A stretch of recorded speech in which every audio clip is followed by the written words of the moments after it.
मध्य प्रदेश में सियासत में सिख दंगों की गूंज। दिल्ली गुरुद्वारा प्रबंधक कमेटी के पूर्व अध्यक्ष और बीजेपी के राष्ट्रीय सचिव मनजिंदर सिंह सिरसा का कांग्रेस पर बड़ा जुबानी हमला। राहुल गांधी, प्रियंका गांधी और कमलनाथ पर बोला जुबानी हमला। कमलनाथ को बताया सिख दंगों का सबसे बड़ा आरोपी। मनजिंदर सिंह सिरसा का आरोप, कमलनाथ के हाथ ही नहीं कपड़े भी सिख दंगों में पूरे खून से रंगे हुए हैं। खून का बदला खून से, कमलनाथ जेल जाएंगे। सज्जन कुमार जेल गया। खूनी सज्जन कुमार भी खुद को निर्दोष बताता था। कमलनाथ के कपड़ों में एक भी इंच नहीं बचा जिसमें खून के दाग ना लगे हो। कांग्रेस से खूनी कमलनाथ का साथ दे रही है। मैं मध्य प्रदेश के लोगों से अपील करना चाहता हूं कि कांग्रेस ऐसी नफरत पालने वाले लोगों को आगे ला रही है। सभी कमलनाथ को सजा दिलाएंगे। राहुल गांधी के धर्म, परिवार और जाति पर सिरसा ने खड़े किए सवालिया निशान। बोले राहुल गांधी के ना तो दादा सनातनी थे, ना उनके नाना सनातनी थे, ना उनकी माताजी का धर्म सनातनी, ना उनके पिता का धर्म सनातनी है। सत्ता हासिल करने के लिए बहरूपिया की तरह अपना धर्म बदल लिया, अपनी जात बदल ली। इतना सब कुछ बदलने के से भी इनके पाप नहीं धुलेंगे। कांग्रेस के हमास कनेक्शन के जरिए साधा प्रियंका गांधी पर तीखा निशाना। कांग्रेस खुलकर हमास का साथ दे रही है। हमें बड़ा दुख है, प्रियंका गांधी जी को हमास में हो रहे कत्लेआम तो दिख रहा है, लेकिन सिख दंगों में 8000 बेगुनाह लोगों के खून पर उन्होंने कोई प्रतिक्रिया नहीं दी। सबसे खास बात, उस कत्ल करने वाले लोगों को कांग्रेस मुख्यमंत्री का चेहरा बना रही है। मध्य प्रदेश में सिखों के जख्मों के ऊपर फिर से नमक लगाने का काम कांग्रेस ने किया। बड़े दुख की बात है, गांधी परिवार आज भी कातलों को शेल्टर दे रहा है।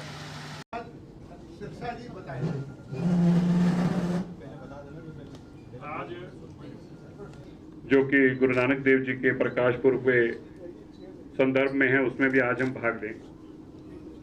मुख्य तौर पर आगे बढ़ाने के लिए ऐसे काम करने हों जिससे देश में आज सरकारी नौकरियां पंजाबी के माध्यम से भी मिल रही हैं, उन सब की जानकारी देने के लिए प्रधानमंत्री जी द्वारा पूरे घर पहुंचाने का काम हो, या हमारी इतिहास को देश के 140 करोड़ लोगों तक पहुंचाना हो, या हमारी भाषा। मैं ग्वालियर के वासियों को,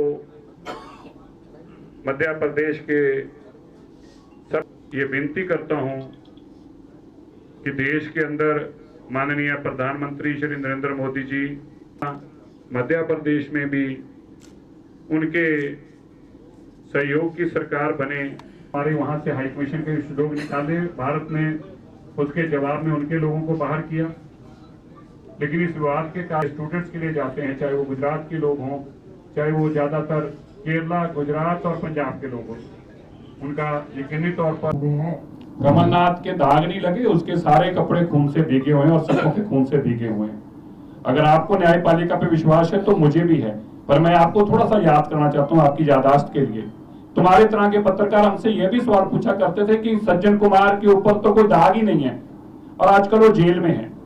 टाइटलर भी कहा करता था मेरे पास क्लीन चिट है।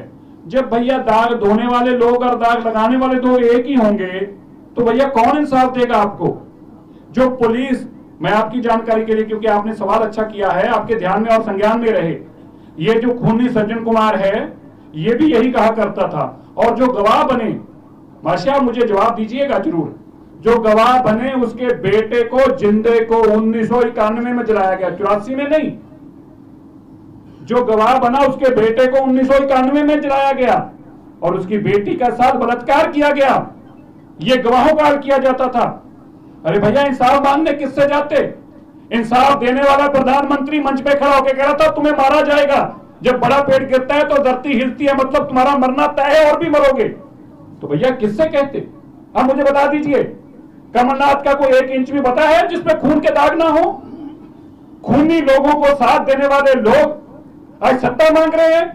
मैं तो मध्य प्रदेश के लोगों से आग्रह करना चाहता हूं, आप अपने बच्चों के अंदर कैसी नफरत पालने वाले लोगों को लेके आए हैं, कल्पना करके देखिए। ऐसी नफरत पालने वाले लोगों को कांग्रेस आज आगे ला रही है। मुझे लगता है कि आपको आपके सवाल का जवाब जरूर मिल गया होगा। कमलनाथ से माफी मांगे वो। मैं क्यों बात करूंगा? सजा लगाएंगे, काहे की माफी?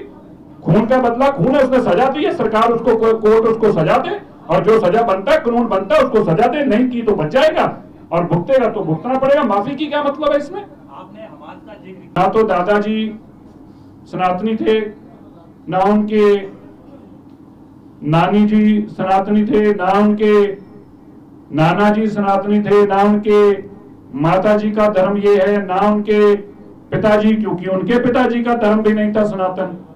तो ना ही मैं पहली बार देश में किसी इंसान को देख रहा हूं जिसने सत्ता हासिल करने के लिए ऐसा मुखौटा पहना है, बहरूपिये के रूप में अपना धर्म बदल लिया, अपनी जात बदल ली, अपना कर्म बदल लिया, अब पार्टी का नाम भी बदलने को तैयार बैठे हैं क्योंकि सत्ता हासिल करनी है। इसलिए ये सब कुछ बदलने से भी आपके पाप नहीं धुल सकते।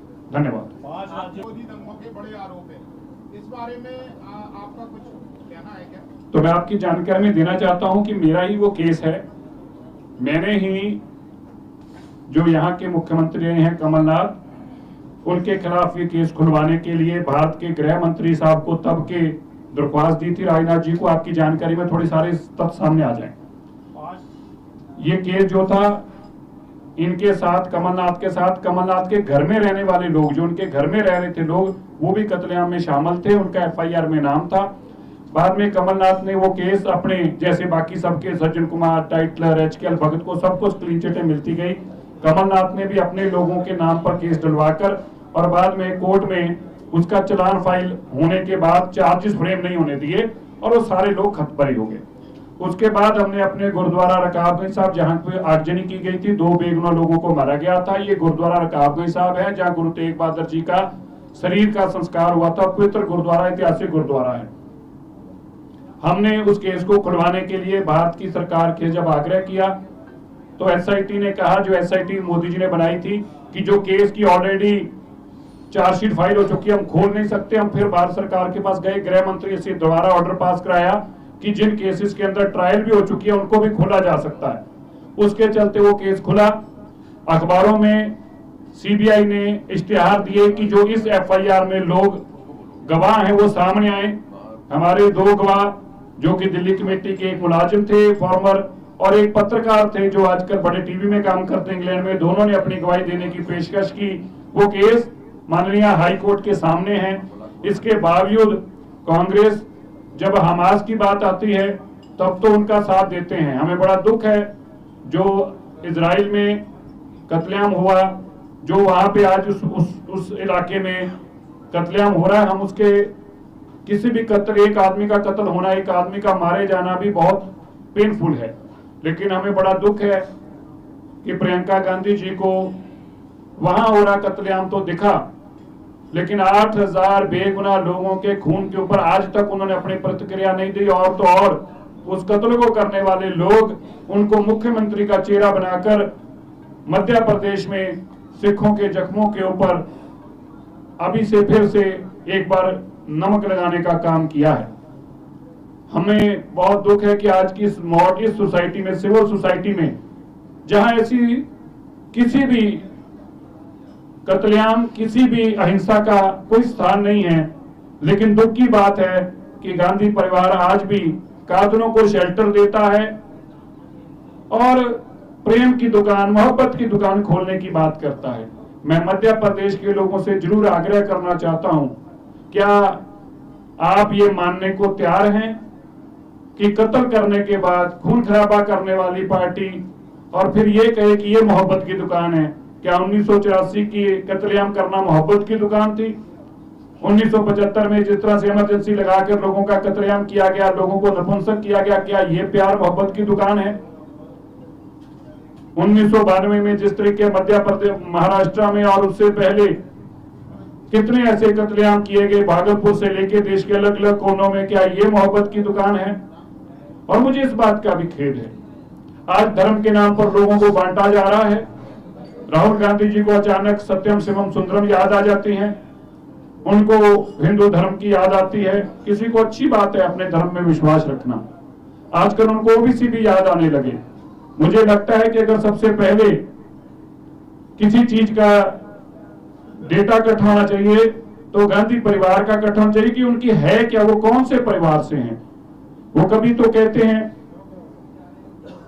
हमारी संस्कृति हिंदू से है, कभी वो कहते मेरा कोई धर्म ही नहीं है। अचानक अरे ये कब भैया ऐसे वीडियो देखे जा रहे हो? तनिका सब्सक्राइब कर लो और हाँ, घंटा का बटन जरूर दबाना, तब हमारे वीडियो का नोटिफिकेशन सबसे पहले मिलेगा।